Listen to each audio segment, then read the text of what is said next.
Class 11-এর second semester পরীক্ষার্থীদের জন্য একটি মোস্ট ইম্পর্ট্যান্ট ভিডিও নিয়ে চলে এসেছি। এই ভিডিওতে আলোচনা করব ভূগোল বিষয়ের মান 3-এর সাজেশন ভিত্তিক কিছু গুরুত্বপূর্ণ প্রশ্ন উত্তর নিয়ে। এই যে প্রশ্ন উত্তরগুলো নিয়ে আলোচনা করা হবে প্রথম অধ্যায় অর্থাৎ প্রাকৃতিক ভূগোলের ভিত্তিসমূহ থেকে। তোমাদেরকে বলবো ভিডিওটি প্রথম থেকে শেষ পর্যন্ত দেখো, যে প্রশ্ন উত্তরগুলো রেখেছি প্রয়োজন তোমরা খাতার মধ্যে লিখে নিতে পারো, কিংবা তোমরা এর যদি পিডিএফটা নিতে চাও তোমরা কমেন্ট করবে, আমি তার লিঙ্কটা দিয়ে দিব। ওকে, দেখো সাজেশন ভিত্তিক প্রশ্ন উত্তর, প্রতিটি প্রশ্নের মান 3। তো প্রথম যে প্রশ্নটা আছে, ঊর্ধ্বভঙ্গ ধারা এবং অধভঙ্গ ধারা সম্পর্কে যা যেন লেখো। দেখো এখানে মান 3-এর প্রশ্ন আছে, তো একটু তোমাদেরকে একটু বেশি করে লিখতে হবে এবং এটা সম্পর্কে তোমাদেরকে ভালো করে ডিটেলস আলোচনা করতে হবে, তবেই তোমরা কিন্তু প্রত্যেকে 3-এর মধ্যে 3 পাবে। দেখো এর আগে আমি একটা ভিডিও তৈরি করেছিলাম, সেখানে মান 2-এর প্রশ্ন উত্তর নিয়ে আলোচনা করেছিলাম। প্রতিটা অধ্যায় থেকে অর্থাৎ প্রথম দ্বিতীয় তৃতীয় অধ্যায় থেকে মান 2-এর প্রশ্নগুলো রাখা হয়েছে। তোমরা সেই ভিডিওগুলো না দেখে থাকো বলবো অবশ্যই তোমরা ভিডিওটা দেখে নাও, আর আশা করি তোমরা সেই ভিডিওগুলো দেখে নিলে প্রতিটা অধ্যায় থেকে মান 2-এর যে প্রশ্নগুলো আসবে সেগুলো সম্পর্কে একটু ক্লিয়ার ধারণা হয়ে যাবে তোমাদের। ওকে, তো দেখো এই প্রশ্নের উত্তরটা আলোচনা করে দিচ্ছি। ঊর্ধ্বভঙ্গ ধারা ভঙ্গিল পর্বতের যে অংশে শিলার স্তরের উপর দিকে উত্থিত হয়ে ঢেউয়ের মতো আকার ধারণ করে তাকে ঊর্ধ্বভঙ্গ ধারা বলে। এই অংশে শিলাস্তরগুলির মধ্যে সবচেয়ে বেশি চাপ থাকে। সুইজারল্যান্ডের জুরা পর্বতে ঊর্ধ্বভঙ্গ ধারা দেখা যায়। নেক্সট যেটা কি দেখো এর বৈশিষ্ট্যগুলো, দেখো বৈশিষ্ট্যগুলো আলোচনা করে দিচ্ছি। শিলাস্তরগুলি উত্থিত, ঢালু এবং সাধারণত ভঙ্গুর হয়। 2 নম্বর বৈশিষ্ট্য, একাধিক ছোট ছোট ভাঁজের সমন্বয়ে গঠিত হয়। এরপর হচ্ছে অধভঙ্গ ধারা কি, ভঙ্গিল পর্বতের যে অংশে শিলার স্তরগুলি নিচের দিকে নেমে গিয়ে অবতল আকারের সৃষ্টি করে তাকে অধভঙ্গ ধারা বলে। এই অংশে শিলাস্তরগুলির মধ্যে তুলনামূলকভাবে কম চাপ থাকে। ভারতের আরাবল্লী পর্বতে অধভঙ্গ ধারা দেখা যায়। এর বৈশিষ্ট্যগুলো দেখো কী আছে, শিলাস্তরগুলি অবনমিত, কম ঢালু এবং তুলনামূলকভাবে স্থিতিশীল হয়। 2 নম্বর পয়েন্ট দেখো কী আছে, একাধিক ছোট ছোট ভাঁজের সমন্বয়ে অধভঙ্গ দ্বারা গঠিত হয়। দেখো আমি বিষয়টা কিন্তু ডিটেলসে আলোচনা করতে যাচ্ছি না, ডিটেলসে আলোচনা করতে গেলে ভিডিওটা অনেক বড় হয়ে যাবে, তাই আমি তোমাদের সামনে শুধু উত্তরগুলো নিয়ে উত্তরগুলো পড়ে দিচ্ছি। ওকে, দেখো টিকা লেখো প্রতিসম ভাঁজ, মোস্ট ইম্পর্ট্যান্ট প্রশ্ন। কি, প্রতিসম ভাঁজ হলো এক ধরনের ভূতাত্ত্বিক গঠন যা স্তরগুলিতে সংকোচনের কারণে গঠিত হয়। এই ভাঁজগুলির প্রধান বৈশিষ্ট্য হলো উভয় দিকে সমান এবং একটি অক্ষের সাপেক্ষে প্রতিসম, অর্থাৎ ভাঁজের দুটি বাহু প্রায় একই রকম দেখতে হয় এবং মাঝখানের অক্ষটি ভাঁজটিকে দুটি সমান অংশে ভাগ করে। প্রতিসম ভাঁজ সুইজারল্যান্ডের জুরা পর্বতে দেখা যায়। এরপরে এর উৎপত্তি দেখো, ভাঁজ প্রাপ্ত শিলাস্তরের দুদিকে পার্শ্বচাপজনিত উভয়মুখী সংনমন বল নিয়মিতভাবে সমমাত্রায় এবং মাঝারি তীব্রতায় ক্রিয়াশীল হলে প্রতিসম ভাঁজের সৃষ্টি হয়। এরপর নেক্সট হচ্ছে প্রতিসম ভাঁজের বৈশিষ্ট্য। দেখো প্রতিসম ভাঁজের বৈশিষ্ট্য, উভয় বাহু সমান, ভাঁজের দুটি বাহু প্রায় সমান, একই আকারের হয় এবং সমানভাবে বাঁকানো থাকে। তার হচ্ছে উল্লম্ব অক্ষ, ভাঁজের অক্ষটি উল্লম্ব বা প্রায় উল্লম্ব হয়। প্রতিসাম্য, ভাঁজটি অক্ষের সাপেক্ষে প্রতিসাম্য হয়, অর্থাৎ উভয় দিকে একই রকম দেখতে হয়। প্রতিসম ভাঁজ সাধারণত ভঙ্গিল পর্বত অঞ্চলে দেখা যায়, সেখানে ভূতাত্ত্বিক চাপের কারণে শিলাস্তরগুলি ভাঁজ হয়ে যায়। এই ভাঁজগুলি বিভিন্ন আকারের হতে পারে, ছোট থেকে শুরু করে কয়েক কিলোমিটার পর্যন্ত বিস্তৃত। প্রতিসম ভাঁজগুলি ভূতাত্ত্বিকদের জন্য গুরুত্বপূর্ণ কারণ এগুলি শিলাস্তরগুলির গঠন, ভূতাত্ত্বিক ইতিহাস সম্পর্কে তথ্য সরবরাহ করে। এছাড়াও এই ভাঁজগুলিতে প্রায়শই খনিজ সম্পদ যেমন তেল, গ্যাস জমা থাকতে দেখা যায়। এই যে প্রশ্নের উত্তরটা তোমাদের সামনে আলোচনা করলাম, তো এর যদি তোমরা চিত্রটা করতে পারো তাহলে আশা করি নাম্বারটা তোমাদের বেশি ক্যারি করবে। ওকে, দেখো নেক্সট প্রশ্ন কী আছে, গ্রস্ত উপত্যকা সম্পর্কে যা যেন লেখো, অথবা এই প্রশ্ন থাকতে পারে গ্রাবেন সম্পর্কে যা যেন লেখো, অথবা সংস্র উপত্যকা সম্পর্কে সংক্ষিপ্ত আলোচনা করো। তো দেখো উত্তরটা আলোচনা করে দিচ্ছি। গ্রস্ত উপত্যকা হলো একটি, দেখো এখানে 3টে প্রশ্ন আকারে লেখা হয়েছে, তিনটা প্রশ্নের উত্তরই কিন্তু একটাই হবে। ওকে, দেখো গ্রস্ত উপত্যকা হলো একটি লম্বা, সংকীর্ণ এবং সাধারণত গভীর খাদ যা পৃথিবীর টেকটনিক প্লেটের চলনের কারণে গঠিত হয়।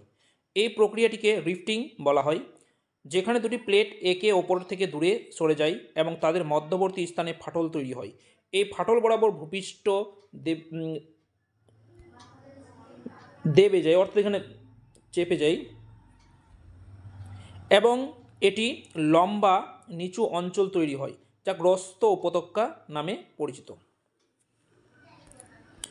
দেখো যেমন কি এখানে আফ্রিকার দ্য গ্রেট রিফট ভ্যালি পৃথিবীর বৃহত্তম গ্রস্ত উপত্যকা। ভারতের 7টি গ্রস্ত উপত্যকা রয়েছে, যথা সবরমতী, নিম্ন নর্মদা, সোন, নিম্ন মহানদী, দামোদর, নিম্ন গোদাবরী ও কৈনা নদীর উপত্যকা। তো এখান থেকে আবার হয়তো একটা অবজেক্টিভ মান 2 প্রশ্ন থাকতে পারে যে ভারতের 7টি কয়টি গ্রস্ত উপত্যকা রয়েছে তাদের নামগুলো লেখো, তাহলে উত্তরটা কিন্তু এটাও লিখলেই চলবে। এই যেটা এখানে শুধু আলাদা আছে, যেটা হচ্ছে গ্রেট রিফট ভ্যালি, সেটা হচ্ছে আফ্রিকার মধ্যে অবস্থিত, সেটা লিখতে হবে না। যদি ভারতের জিজ্ঞাসা হয় ভারতেরটা লিখে দেবে, ওকে। আর উদাহরণটা কিন্তু দুটাই চলবে। দেখো গ্রস্ত উপত্যকার বৈশিষ্ট্যগুলো কী কী। লম্বা এবং সংকীর্ণ। গ্রস্ত উপত্যকা সাধারণত কয়েকশো কিলোমিটার পর্যন্ত লম্বা হতে পারে, কিন্তু প্রস্থে তুলনামূলকভাবে সংকীর্ণ হয়। নেক্সট, গভীর। গ্রস্ত উপত্যকাগুলি গভীরতা কয়েকশো মিটার থেকে কয়েক কিলোমিটার পর্যন্ত হতে পারে। খাড়া ঢাল। গ্রস্ত উপত্যকার উভয় পাশে খাড়া ঢাল দেখা যায়। তারপরে আগ্নেয়গিরি এবং ভূমিকম্প প্রবণ। দেখো রিফটিং প্রক্রিয়ার সাথে জড়িত থাকার কারণে গ্রস্ত উপত্যকা অঞ্চলে প্রায়শই আগ্নেয়গিরি এবং ভূমিকম্প দেখা যায়। নেক্সট প্রশ্ন, স্বাভাবিক চ্যুতি কি? মোস্ট ইম্পর্ট্যান্ট প্রশ্ন। তো স্বাভাবিক চ্যুতিটা কি? স্বাভাবিক চ্যুতি হলো এক ধরনের ভূতাত্ত্বিক গঠন যেখানে পৃথিবীর ভূত্বকের শিলাস্তরগুলির মধ্যে ফাটল দেখা যায় এবং ফাটলের এক পাশের শিলাস্তর অন্য পাশের তুলনায় নিচে নেমে যায়। এই ধরনের চ্যুতি সাধারণত প্রসারণজনিত শক্তির কারণে গঠিত হয়, যেখানে শিলাস্তরগুলির উপর টান পড়ে এবং তারা ভেঙে যায়। স্বাভাবিক চ্যুতির বৈশিষ্ট্য। দেখো শিলাস্তরগুলির মধ্যে একটি স্পষ্ট ফাটল দেখা যায়, যা চ্যুতিতল নামে পরিচিত। ফাটলের এক পাশে শিলাস্তর অন্য পাশের তুলনায় উল্লম্বভাবে নিচে নেমে যায়। তারপর হচ্ছে স্বাভাবিক চ্যুতি সাধারণত প্রসারণজনিত শক্তির কারণে গঠিত হয়, যা শিলাস্তরগুলির মধ্যে দূরত্ব বৃদ্ধি করে। তারপরে চ্যুতির তলের ঢাল সাধারণত খাড়া হয় প্রায় 45 থেকে 90 ডিগ্রি পর্যন্ত, মানে যে ঢালটা থাকে খাড়া হয়। এবার এই যে পয়েন্টগুলো দেওয়া হয়েছে এখানে তোমরা বৈশিষ্ট্যগুলোতে 1, 2, 3 করে নাম্বারিং করে দিতে পারো, ওকে।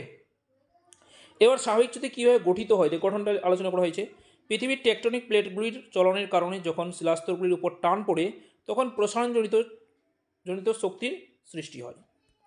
প্রসারণজনিত শক্তির কারণে শিলাস্তরগুলিতে ফাটল তৈরি হয়। ফাটলের এক পাশে শিলাস্তর অন্য পাশের তুলনায় নিচে নেমে যায়, যার ফলে স্বাভাবিক চ্যুতি সৃষ্টি হয়। এবং স্বাভাবিক চ্যুতির উদাহরণ দেখো, উদাহরণগুলো দেওয়া হয়েছে। পূর্ব আফ্রিকার গ্রস্ত উপত্যকা, এটি বিশ্বের দীর্ঘতম গ্রস্ত উপত্যকা যা স্বাভাবিক চ্যুতির কারণে গঠিত হয়েছে।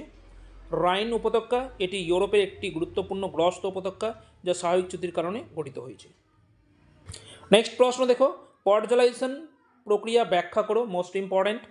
তো আলোচনা করেছি, দেখো যে প্রক্রিয়া শীতল ও আর্দ্র নাতিশীতোষ্ণ অঞ্চলে মৃত্তিকার এই স্তর ধূসর বা সাদা রঙের বালুকণা বা সিলিকা সমৃদ্ধ হয়, বি স্তরের ধাতব ক্যাটায়ন ও সেক্সোসাইডের সঞ্চয় ঘটে, তাকে পর্যালোচন বলে। কি বলছে? ধাতব ক্যাটায়ন ও সেক্সোসাইডের সঞ্চয় ঘটে, এটা ঠিক করে লিখে নেবে, ওকে। তাকে পর্যালোচন বলে। পর্যালোচন প্রক্রিয়া মূলত 3টি ধাপে সম্পন্ন হয়। দেখো পরপর ধাপগুলো আলোচনা করে দিচ্ছি। আবহাওয়া এবং ক্ষয়। শীতল আর্দ্র জলবায়ুতে শিলা এবং জৈব পদার্থ ধীরে ধীরে ক্ষয়প্রাপ্ত হয়। এই ক্ষয়প্রাপ্ত পদার্থগুলি মাটির উপরে স্তরে জমা হয়। লিচিং। দেখো বৃষ্টির জল মাটির মধ্য দিয়ে যাওয়ার সময় জৈব পদার্থ এবং খনিজ পদার্থগুলিকে দ্রবীভূত করে। এই দ্রবীভূত পদার্থগুলি নিচের স্তরে চলে যায়। জমাট বাঁধা। দ্রবীভূত পদার্থগুলি নিচের স্তরে পৌঁছানোর পর সেখানে জমাট বাঁধে এবং এটি নতুন স্তর তৈরি করে। এই স্তরে সাধারণত লোহা, অ্যালুমিনিয়াম অক্সাইড এর পরিমাণ বেশি থাকে। পর্যালোচন প্রক্রিয়ার ফলে সৃষ্ট মাটিকে পর্জল বলা হয়। এই মাটি সাধারণত অম্লীয় এবং কম উর্বর হয়। পর্জল মাটি তুলনামূলক শঙ্কুযুক্ত বনভূমিতে দেখা যায়। এবার হচ্ছে কি পর্যালোচন প্রক্রিয়া। দেখো নেক্সট পয়েন্ট কী আছে, পর্যালোচন প্রক্রিয়াটি পরিবেশের উপর বিভিন্ন প্রভাব ফেলে। এই প্রক্রিয়ার ফলে মাটির উর্বরতা কমে যায় এবং গাছপালা জন্মাতে সমস্যা হয়। এছাড়াও পর্যালাইজেশন প্রক্রিয়ার ফলে জল দূষণও হতে পারে। পর্যালাইজেশন প্রক্রিয়াটি একটি জটিল প্রক্রিয়া যা বিভিন্ন কারণের উপর নির্ভর করে থাকে। এবার নেক্সট প্রশ্নতে চলে আসছি, জেট বায়ু সম্পর্কে আলোচনা করো। দেখো জেট বায়ু হলো বায়ুমণ্ডলের উপর স্তরের অর্থাৎ ট্রপোস্ফিয়ার, বায়ুমণ্ডলের যে স্তরগুলো রয়েছে ট্রপোস্ফিয়ার, স্ট্রেটোস্ফিয়ার। তো এখানে বলছে ট্রপোস্ফিয়ারের দ্রুত গতিতে প্রবাহিত বায়ু স্রোত। এগুলো সাধারণত পশ্চিম থেকে পূর্বে প্রবাহিত হয় এবং কয়েকশো কিলোমিটার পর্যন্ত প্রশস্ত হতে পারে। জেট বায়ুগুলির গতিবেগ ঘন্টায় 100 থেকে 400 কিলোমিটার পর্যন্ত হতে পারে। জেট বায়ুগুলির উৎপত্তির প্রধান কারণ হলো পৃথিবীর তাপমাত্রা এবং চাপের পার্থক্য। এই বায়ুগুলির আবহাওয়া পূর্বাভাস দেওয়ার জন্য খুবই গুরুত্বপূর্ণ, কারণ তারা ঝড় এবং অন্যান্য আবহাওয়া ঘটনাগুলির গতিবিধি এবং তীব্রতা সম্পর্কে তথ্য সরবরাহ করে। এবার জেট বায়ু দেখো প্রকারভেদ লেখা। জেট বায়ু প্রধান দুই প্রকার। পশ্চিমা জেট বায়ু, এই বায়ুর উত্তর গোলার্ধের মধ্য অক্ষাংশে প্রবাহিত হয়। এটি শীতকালে সবচেয়ে শক্তিশালী হয় এবং গ্রীষ্মকালে দুর্বল হয়ে যায়। পশ্চিমা জেট বায়ু আবহাওয়া ধরনকে প্রভাবিত করে, যেমন ঝড়, বৃষ্টিপাত। নেক্সট, পূর্বা জেট বায়ু। এই বায়ু গ্রীষ্মকালে ভারত এবং আফ্রিকার উপর দিয়ে প্রবাহিত হয়। এটি দক্ষিণ পশ্চিম মৌসুমী বায়ুকে ভারতের নিয়ে আসতে সাহায্য করে, যা কৃষিকাজের জন্য খুবই গুরুত্বপূর্ণ। নেক্সট প্রশ্ন, একুফায়ার কাকে বলে? এর শ্রেণীবিভাগ করো। মোস্ট ইম্পর্টেন্ট প্রশ্ন। দেখো, ভূ অভ্যন্তরে প্রবেশ্য শিলাস্তরের উপরে যে অপ্রবেশ্য শিলাস্তরে স্থায়ী ভৌমজলের ভাণ্ডার গড়ে ওঠে, যা থেকে সহজে জল আহরণ করা যায়, তাকে একুফায়ার বলে। একুফায়ার পৃথিবীর জলচক্রের একটি গুরুত্বপূর্ণ অংশ, যা মানুষ এবং পরিবেশের জন্য জলের প্রধান উৎস। নেক্সট, একুফায়ার শ্রেণীবিভাগটা দেখো। ভূপৃষ্ঠের নিচে জলের উপস্থিতি এবং শিলাস্তরের বৈশিষ্ট্য উপর ভিত্তি করে একুফায়ার সাধারণত দুই ভাগে ভাগ করে যায়। এক নম্বর প্রথমটা ভাগ দেখো, সীমাবদ্ধ একুফায়ার। এই ধরনের একুফায়ারের উপরে এবং নিচে দুটি অভেদ্য শিলাস্তর থাকে। এর ফলে জলের স্তরের চাপে থাকে এবং কূপ খনন করে জল তুলে তা সহজে উপরে উঠে আসে। অসীমাবদ্ধ একুফায়ার। এই ধরনের একুফায়ারের উপরের কোনো অভেদ্য শিলাস্তর থাকে না, ফলে জলের স্তর বায়ুমণ্ডলের চাপের সাথে সরাসরি যুক্ত থাকে। এই কারণে জলের স্তরটি পরিবর্তনশীল হয় এবং কূপ খনন করে জল তুলতে হলে পাম্প ব্যবহার করতে হয়। এছাড়াও দেখো আর কয়েকটা একুফায়ার আছে। স্থানীয় একুফায়ার, ছোট অঞ্চলে বিস্তৃত একুফায়ার। তারপর হচ্ছে গিয়ে আঞ্চলিক একুফায়ার, বৃহত্তর অঞ্চলে বিস্তৃত একুফায়ার। ফাটলযুক্ত শিলা একুফায়ার, ফাটলযুক্ত শিলাস্তরে জল ধারণকারী একুফায়ার। তারপর নেক্সট হচ্ছে কাস্ট একুফায়ার, দ্রবণীয় শিলাস্তরে গঠিত একুফায়ার যেখানে ফাটল এবং গুহা থাকে। তো এই ছিল আজকের ভিডিওর অর্থাৎ প্রথম অধ্যায় থেকে মান 3-এর কিছু গুরুত্বপূর্ণ প্রশ্নোত্তর। আশা করি তোমরা প্রত্যেককে এই প্রশ্নোত্তর খাতার মধ্যে নোটস করে নিয়েছো। প্রয়োজনে তোমরা এই নোটসটার যদি তোমরা পিডিএফটা নিতে চাও তাহলে কমেন্ট বক্সে কমেন্ট করে জানাবে, আমি তার লিঙ্কটা দিয়ে দিব। ওকে, এর পরের ভিডিওতে দ্বিতীয় অধ্যায় থেকে মান 3-এর প্রশ্ন নিয়ে আলোচনা করে দিব। ততক্ষণ তোমরা এই প্রতিটা প্রশ্নের উত্তর ভালো করে পড়ে নাও এবং মনে রাখার চেষ্টা করো। দেখা হচ্ছে পরের ভিডিওতে। ভালো থাকো, সুস্থ থাকো, ধন্যবাদ।